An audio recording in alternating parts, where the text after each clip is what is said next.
Janjoeica's Interdimensional Adventures, Episode 2, The Dimension of Echoed Suns.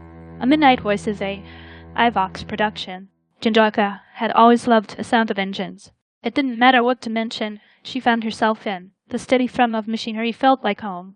It reminded her of growing up with 6 brothers who raced, rebuilt, crashed, and repaired hoverbikes behind their father's tool shed.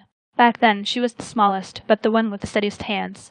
Her brothers teased her mercilessly, but they always came to her when their engines coughed or sputtered. Now, 100 years into the future, and 1,000 realities from the life she knew, Janjoeica listened to the familiar hum of her hover car as it drifted out of a collapsing wormhole and into a world of glowing sand. The craft lurched sideways and crashed into a dune made of glittering glass like grains. The impact rattled her teeth. Mokie grabbed the dashboard. "We landed, I think." Janjoeica groaned and rubbed her forehead. "Yeah, gracefully, too, if we're grading on a curve." They stepped out into the blinding light of 2 suns.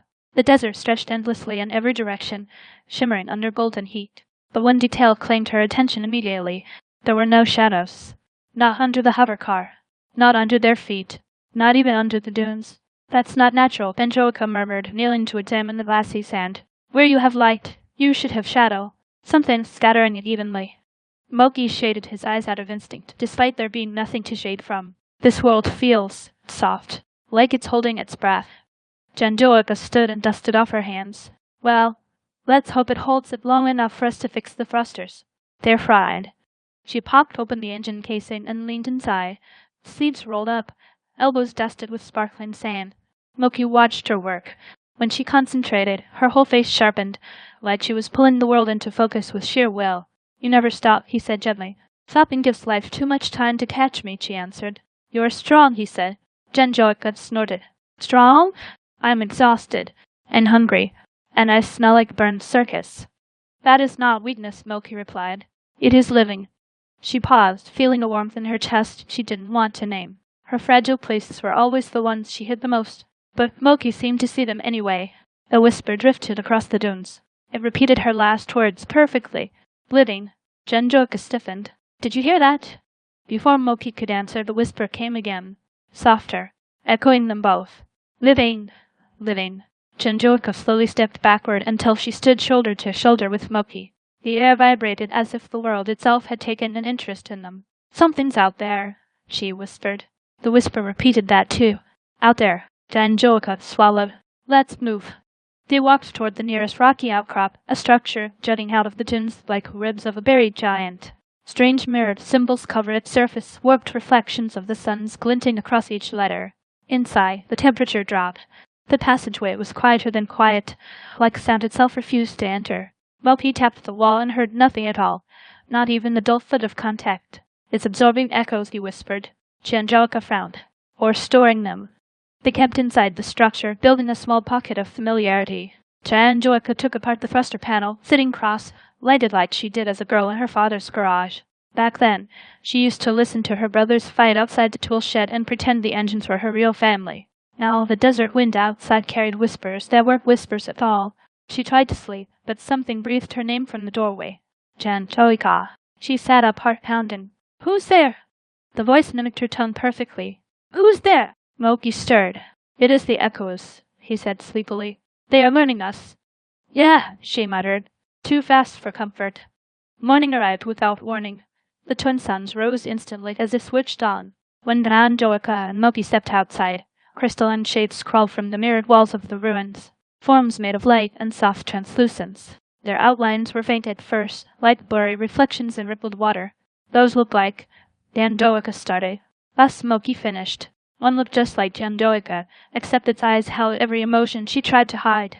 Fear, loneliness, heartbreak. The echo cocked its head at her, curious and accusing all at once. Another formed near Mokie, sad and gentle, replaying the moment he told her he was exiled. Janjoeica stepped back. "They're not copies. They're impressions.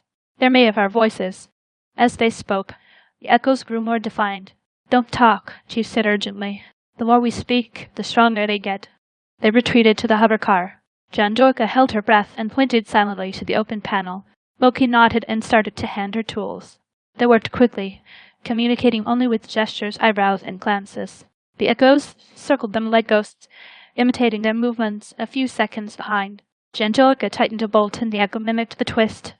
Eyes unblinking, she felt exposed, seen in ways she never allowed herself to be seen. When Mokie accidentally let out a soft laugh at her exaggerated hand signals, the Mokie echo brightened and solidified. Janjoeica shot him a glare. He whispered sorry. His echo whispered sorry, and grew stronger. Finally, the time, crystal core powered back up, its purple glow washing over them both. Janjoeica climbed into the driver's seat. Let's get out of here. But as she lowered the visor, her own echo approached the craft. Its shimmering eyes softened. You'll never find home if you keep running, the whisper. She froze. Those were her deepest fears, ones she never voiced, ones she never dared to even think fully. Mokie placed a hand on hers. Home is not a place, he murmured. It is who we choose to travel beside. Janjoeica blinked hard. She swallowed her fear and nodded. The engines roared. Sand whirled into glowing spirals. The echoes reached for them, their hands made of light and memory. The hovercar shot upward, tearing through the mirrored barrier of the sky. The echoes collapsed into pure sound and dissolved behind them, their voices fading like dying stars. Silence fell. They drifted into a new stretch of the dimensional sea, endless and shining. Mokie exhaled slowly. We made it. Janjoeica leaned back in her seat, letting the tension melt away. Yet, somehow. Mokie looked at her with warm eyes. You are not running anymore. Her voice softened. Maybe not. The hovercar hummed steadily, carrying them toward the next unknown, the next challenge, the next strange world. And for the first time, Janjoeica didn't feel lost. She felt found.